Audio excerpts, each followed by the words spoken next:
இன்றே டவுன்லோட் செய்து உங்கள் ஃபேவரட் ஷோக்களை என்ஜாய் பண்ணுங்க.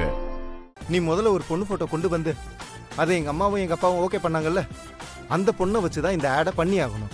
அந்த பொண்ணு இல்லைன்னா இந்த ஆட் பிலிமே வேணான்னு சொல்லிட்டாரு. உனக்கு வேற வழியே இல்லை மச்சான். நீ எப்படியாவது அந்த பொண்ணுகிட்ட பேசி ஓகே வாங்கி கூட்டிட்டு வா. அதான் உனக்கு இருக்கிற ஒரே வழி. அந்த பொண்ணு வந்தா இன்னைக்கே ஷூட்டை ஸ்டார்ட் பண்ணிடலாம் மச்சான். இவளை கூட்டிட்டு போய் எப்படி ஆட் ஃபிலிம்ல நடிக்க வைக்கிறது? ஆனா இப்ப வேற வழி இல்லையே. இவளை எப்படி கூப்பிடுறது? சரி, ஏதாவது ஒண்ணு பண்ணுவோம்.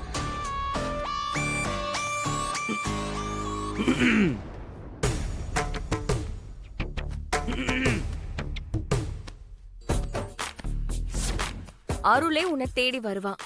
அப்படி மட்டும் அவன் வந்தா நாம ஜெயிச்சிட்டோம். அருள் உன்கிட்ட வந்து ஹெல்ப் கேட்டா நீ உடனே சரிங்க மாமா செய்யற மாமான்லாம் சொல்லிடக்கூடாது. கொஞ்சம் பிகு பண்ணி அவன் மண்டையை காய விடணும். அப்புறமா தான் ஓகே சொல்லணும். உன்னை வச்சுதான் இந்த ஆட் ஃபிலிம் எடுக்கணும்னு சொல்லிட்டாங்க. அதனால நீயே வந்து பண்ணி கொடு. நானா? என்ன மாமா சொல்லிட்டு இருக்கீங்க? நான் தான் அப்பவே சொன்னேன்ல என்னால வந்து பண்ண முடியாதுன்னு. திரும்ப திரும்ப வந்து கேட்டுட்டே இருக்கீங்க. சாரி மாமா, என்னால முடியாது. ஏய் வானதி, வானதி, ஏய் வானதி, நான் சொல்றத கேளு வானதி, வானதி, வானதி, வானதி. என்னது இது? அருள் வானதி பின்னாடி எதுக்கு சுத்துறான்? நம்ம பயந்த மாதிரி அருள் அவ மயக்கிட்டாலோ? ஐயோ!